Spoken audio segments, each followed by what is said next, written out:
বিজেপির বাঙালি বিরোধী স্বরূপ নিয়ে এবার সরব গৌরব। বাঙালিদের বরাবরই অপমান করে আসছে বিজেপি। বাঙালি এবং রবীন্দ্রনাথ সম্পর্কে কোনো ধারণাই নেই বিজেপির, দাবি প্রদেশ কংগ্রেস সভাপতি গৌরব গগৈয়ের। It is a song composed by Rabindranath Tagore, a song which conveys the sentiments of the Bengali culture. The BJP has always insulted the Bengali language, Bengali culture, the people of Bengal. Their IT cell in the past has also insulted the people of Bengal.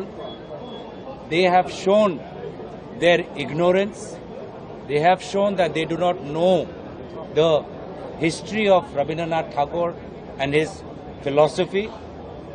And I think people of Bengal and Bengali-speaking people in different parts of India have realized that the BJP only uses them for votes, but never cares to understand their culture, their language and their sentiment.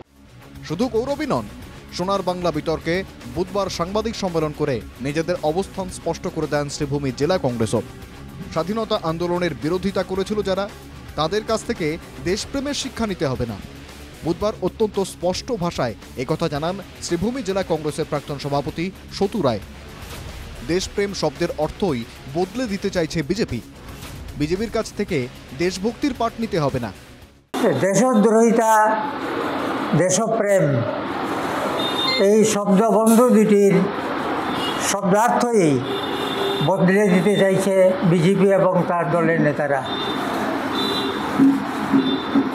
আজকে আমাদেরকে দেশপ্রেম শিখতে হয় তাদের কাছ থেকে যারা একদিন ভারতীয় জাতীয় মুক্তি আন্দোলনের বিরোধিতা করেছিল। দুর্ভাগ্য আমাদের, তারাই আজ আমাদের দেশপ্রেমের শিক্ষা দিতে চাইছে। এখানেই শেষ নয়, রবীন্দ্রনাথের প্রতি শ্রদ্ধা জানাতেই সভার মাঝখানে আচমকা গানটি গেয়ে ফেলেন বিধু ভূষণ দাস।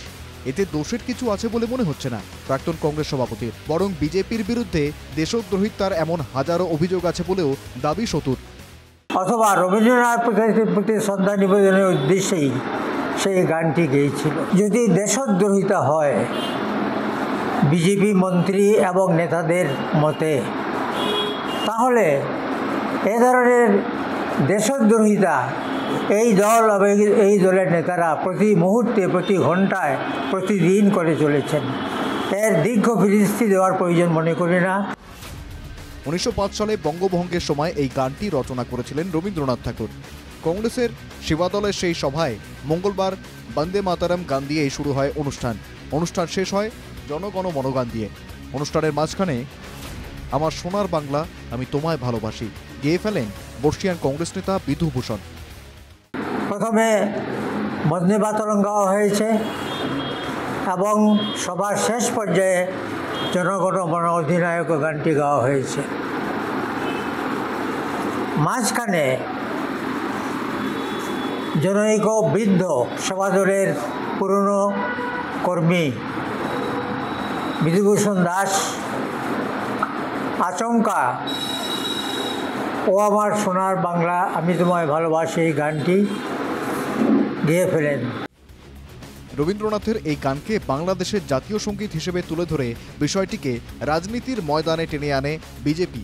সাংবাদিক সম্মেলন করে ধিক্কার জানান পশুপালন মন্ত্রী কৃষ্ণেন্দু পাল। ওনাদের প্রোগ্রাম চলছে কংগ্রেস অফিসে, আর কংগ্রেসের বড় বড় নেতারা বসে আছে, আর এই সময়ে গান যে গাইছেন বাংলাদেশের রাষ্ট্রগীত ওনারা গাইছেন, আর এই যারা বসে আছেন নেতারা সম্মুখে অপোজিটেও কেউ প্রতিবাদ করছেন। এটা একটা আমাদের রাজ্য বা দেশের কারণে হুমকি স্বরূপ। এটা কি বুঝাতে চাইছে, এটা তীব্র নিন্দা জানাই এবং এটা একটা বড় এনকোয়ারি হওয়া প্রয়োজন। শুধু কৃষ্ণেন্দুই নন, বুধবার একই ইস্যু নিয়ে কথা বলেছেন শিক্ষামন্ত্রী রনোজ পেগুও। বাংলাদেশের রাষ্ট্রীয় সংগীত ধিক্কার দিয়ার বাহিরে আর কি আছে? যে এনে বহু ঘটনা ইয়াত হৈ আছে। গতিকে আমি কংগ্ৰেছক ধিক্কাৰ দিছোঁ যে তেওঁলোকৰ আনুষ্ঠানিক দলীয় সভাত বাংলাদেশৰ জাতীয় সংগীত পৰিৱেশন কৰিবলৈ দিছে বা কৰাইছে। তো তেওঁলোকৰ এটা যে গেম প্লেন আছে বৃহত্তৰ বাংলাদেশৰ ষড়যন্ত্ৰৰ লগত কংগ্ৰেছ দল জড়িত, সেই কথাটোৱে প্ৰমাণ কৰিছে। কবিগুরু রবীন্দ্রনাথ ঠাকুরের এই গান পরে বাংলাদেশের জাতীয় সঙ্গীত হিসেবে স্বীকৃতি পায়। স্বাধীন দেশ হিসেবে বাংলাদেশের জন্মের অনেক আগে এই গান লিখেছিলেন রবি ঠাকুর এবং এটাই এখন রাজনীতির বিষয় হয়ে উঠেছে। এবার প্রশ্নটা হলো, সোনার বাংলা যে রবি ঠাকুরের গান, এটা কি জানে না বিজেপি? নাকি আমার সোনার বাংলা গান গাওয়া নিষিদ্ধ অসম তথা ভারতে? বিজেপির গোপন কোনো এজেন্ডায় এমনটা উল্লেখ করা আছে?